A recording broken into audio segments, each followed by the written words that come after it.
लब्बैक अल्लाहुम्मा लब्बैक। अस्सलामु अलैकुम दोस्तों, मैं आपका भाई मोहम्मद लईक हाजिर हूं आपके सामने एक और नई और रोचक कहानी लेकर।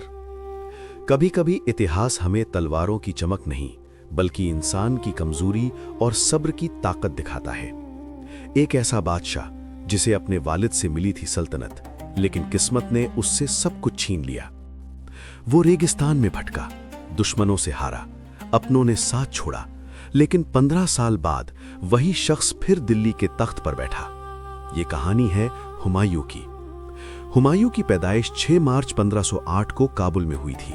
उस वक्त काबुल उनके वालिद बाबर के कब्जे में था और वहीं मुगल सल्तनत की शुरुआती ताकत तैयार हो रही थी।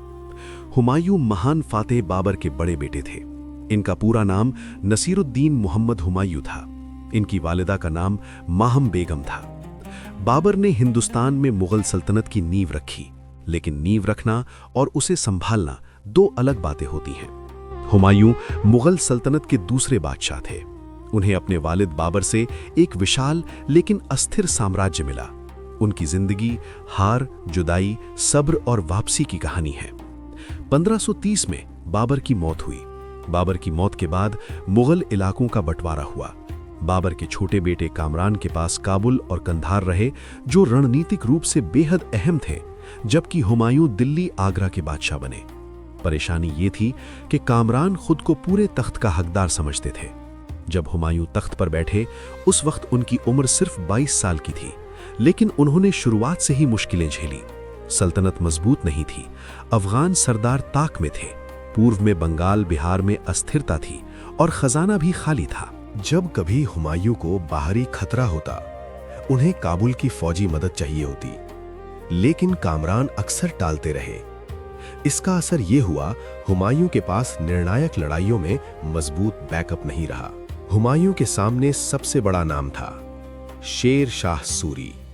शेर शाह सिर्फ एक योद्धा नहीं थे, बल्कि तेज दिमाग के मालिक भी थे। 1539 में चौसा की जंग हुई। हुमायूं बुरी तरह हार गए। कहते हैं कि वो किसी तरह नदी पार करके जान बचा पाए। 1540 में कन्नौज की जंग में हुमायूं को शेर शाह से फिर हार मिली। कन्नौज की हार के बाद जब शेर शाह सूरी ने दिल्ली पर कब्जा कर लिया, तब हुमायूं सिर्फ एक हारा हुआ बादशाह नहीं थे, बल्कि वो बेघर, बेसहारा और राजनीतिक तौर पर टूट चुके शख्स थे। यहीं से शुरू होते हैं उनके 15 साल के इम्तिहान। कन्नौज के बाद दिल्ली और आगरा भी हाथ से निकल गए। अफगान ताकतें मजबूत थीं। भाइयों, खासकर कामरान ने पूरा साथ नहीं दिया। इस हार के बाद मुगल सल्तनत खत्म हो गई और सूरी वंश की स्थापना हुई। एक बादशाह अब बेघर था। हार के बाद हुमायूं ने भारत छोड़ दिया। अब शुरू हुआ उनका असली इम्तिहान। हुमायूं ने सिंध की ओर पनाह लेने की कोशिश की। सिंध के रेगिस्तान में भटके। वहां के हाकिमों ने पूरी मदद नहीं की। कभी कभी उन्हें महीनों तक कोई स्थायी ठिकाना नहीं मिला। फौज बिखरती गई, पैसा कम होता गया। इतिहासकार कहते हैं कि कई बार खाने के लिए भी मुश्किलें आईं। सिपाही साथ छोड़ते गए, भाई अलग राजनीति करते रहे। इसी दौर में 1541 में उनकी शादी हमीदा बानो बेगम से हुई। 1542 में उमरकोट सिंध में उनके बेटे अकबर की पैदाइश हुई। सोचिए, एक बादशाह जिसके पास अपना राज्य नहीं, उसका बेटा रेगिस्तान में जन्म ले रहा है। यह दौर सिर्फ राजनीतिक नहीं, मानसिक संघर्ष भी था। हुमायूं को सबसे बड़ा झटका अपने ही भाई कामरान से मिला। कामरान मिर्जा काबुल और कंधार पर कब्जा किए बैठा था। उसने हुमायूं को खुला समर्थन नहीं दिया। कई बार तो उसने दुश्मनों से समझौता भी किया। हुमायूं को एहसास हो गया कि भारत में वापसी तब तक मुमकिन नहीं जब तक बाहरी मदद न मिले। इसलिए जब अपने ही भाई से ठोस मदद नहीं मिली, तब हुमायूं ने फारस का रुख किया। हुमायूं ने फारस की शाह तहमास्प से मदद मांगी। शाह तहमास्प ने सैन्य मदद देने पर सहमति दी। बदले में हुमायूं को फारसी दरबार की शर्तें माननी पड़ी। हुमायूं ने समझौता किया, क्योंकि कभी-कभी तख्त वापस पाने के लिए झुकना भी पड़ता है। फारस की मदद से उन्हें प्रशिक्षित सेना मिली, संसाधन मिले, राजनीतिक समर्थन मिला। फारसी सेना की मदद से उन्होंने कंधार और काबुल पर दोबारा कब्जा किया। अब वो सिर्फ भागते हुए शख्स नहीं थे, वो वापसी की तैयारी कर रहे थे। 1545 में शेर शाह सूरी की मौत के बाद सूरी साम्राज्य कमजोर हो गया। उसके उत्तराधिकारियों के बीच आपसी संघर्ष शुरू हो गया। सिकंदर शाह सूरी दिल्ली की गद्दी पर था, लेकिन उसकी पकड़ मजबूत नहीं थी। हुमायूं ने मौका पहचाना। 1555 में उन्होंने पंजाब की तरफ कूच किया।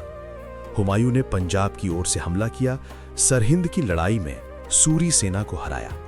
इसके बाद दिल्ली और आगरा पर दोबारा कब्जा कर लिया। 15 साल बाद वो फिर से बादशाह थे। इतिहासकार मानते हैं हुमायूं ज्यादा महान रणनीतिकार नहीं थे, लेकिन उनमें गजब का सब्र था। उन्होंने हार के बाद उम्मीद नहीं छोड़ी। उनकी वापसी ने मुगल सल्तनत को बचाए रखा। अगर वो 1540 के बाद हार मान लेते तो शायद आगे चलकर अकबर का दौर कभी आता ही नहीं। इतिहास में ऐसे कम उदाहरण मिलते हैं जहां कोई शासक सब कुछ हार कर फिर लौटे। हुमायूं तलवार से ज्यादा किताबों के आदमी थे। उन्हें इल्म और किताबों से लगाव था। कला और वास्तुकला के प्रेमी थे वो। उन्होंने दीन पनाह नाम का एक शहर बसाने की कोशिश की, जो बाद में पुराना किला कहलाया। वो रंगों के हिसाब से कपड़े पहनते थे, हर दिन का एक खास रंग। वो सपने देखने वाले थे, लेकिन वो अपने वालिद जितने कठोर प्रशासक नहीं थे। 27 जनवरी 1556 दिल्ली के पुराने किले में स्थित लाइब्रेरी की सीढ़ियों पर हुमायूं बैठे थे। तभी अचानक अजान हुई।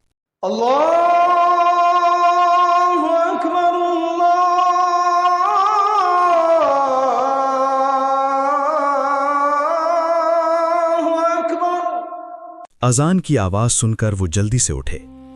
किताब हाथ में थी, पैर फिसला और वो गिर पड़े।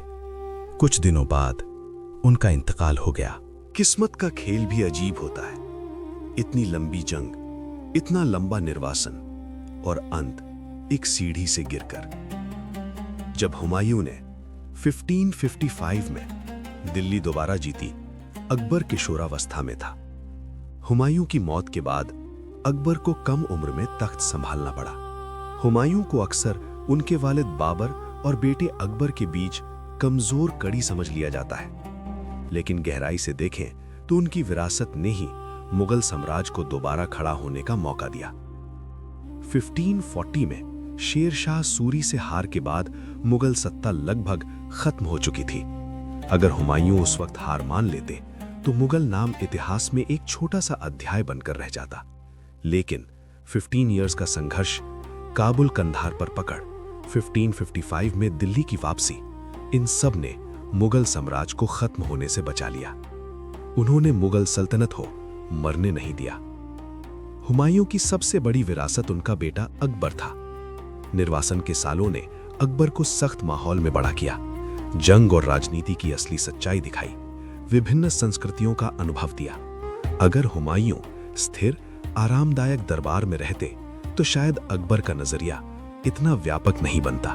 इसलिए कहा जाता है अकबर की महानता की जड़ें हुमायूं के संघर्ष में थीं। उनकी मौत के बाद उनकी बेगम हाजी बेगम ने दिल्ली में हुमायूं का मकबरा बनवाया। ये भारत का पहला भव्य बाघ मकबरा था। ये लाल पत्थर और सफेद संगमरमर का बना हुआ है। इतिहासकार मानते हैं बाबर ने नींव रखी, हुमायूं ने नींव को बचाया। अकबर ने उस पर महल खड़ा किया। अगर हुमायूं की वापसी ना होती तो अकबर का महान दौर भी शायद ना आता। हुमायूं की विरासत को एक लाइन में समझें तो हुमायूं ऐसे बादशाह थे जिसने हार कर भी इतिहास को खत्म नहीं होने दिया। उनकी मौत के बाद अकबर ने सत्ता संभाली और मुगल सल्तनत को महान बनाया। अगर हुमायूं हार मान लेते तो शायद इतिहास अलग होता। हुमायूं की जिंदगी सिर्फ जंग और तख्त की कहानी नहीं थी। उनकी निजी जिंदगी में मोहब्बत, तकलीफ, आध्यात्मिकता और अजीब आदतों का अनोखा मेल मिलता है। 1541 में निकाह हुआ जब हुमायूं निर्वासन में थे। शुरुआत में हमीदा बानो के परिवार ने इस रिश्ते का विरोध किया क्योंकि हालात अस्थिर थे। हमीदा बानो ने हुमायूं के सबसे मुश्किल दिनों में उनका साथ दिया। हाजी बेगम उनकी पहली और प्रमुख पत्नी मानी जाती हैं। हुमायूं गणित, ज्योतिष, इस्लामी इल्म इन सब में रुचि रखते थे। उनकी मौत भी लाइब्रेरी की सीढ़ियों से गिरने से हुई। दुश्मनों और भाइयों को कई बार माफ किया। कामरान मिर्जा को भी बार बार मौका दिया। कठोर प्रशासक से ज्यादा भावुक इंसान थे। हुमायूं और अकबर का रिश्ता खास था, लेकिन लंबे समय तक वे अलग रहे क्योंकि निर्वासन और युद्ध के हालात थे। हुमायूं हमें सिखाते हैं, हार अंत नहीं होती। अपनों का धोखा भी इंसान को मजबूत बना सकता है। सब्र और सही समय सब कुछ बदल सकते हैं। वो महान विजेता नहीं थे, लेकिन वो सब्र के बादशाह थे। तो दोस्तों, ये थे नसीरुद्दीन हुमायूं, लेकिन आज हम इनके बारे में कुछ जानते ही नहीं हैं। हमें चाहिए कि हम अपने बच्चों को अपने गुजरे हुए इन नायकों की सच्ची कहानियों को सुनाएं और अपनी शानदार तारीख के बारे में बताएं। साथियों, ये काम हमें ही करना होगा। कोई फिल्म, सीरियल या स्कूल इन कामों को नहीं करेगा। तो दोस्तों, इसी तरह की और वीडियो देखने के लिए मेरे चैनल हीरोज ऑफ हिजरी को सब्सक्राइब करें और वीडियो को अपने दोस्तों में शेयर करना ना भूलें। और हाँ, अब YouTube ने हमें थैंक्स और ज्वाइन का बटन भी दे दिया है, तो प्लीज़ इस बटन का इस्तेमाल भी ज़्यादा से ज़्यादा करें, जिससे हम और अच्छी तरह वीडियो बनाने में अहल हो सकें।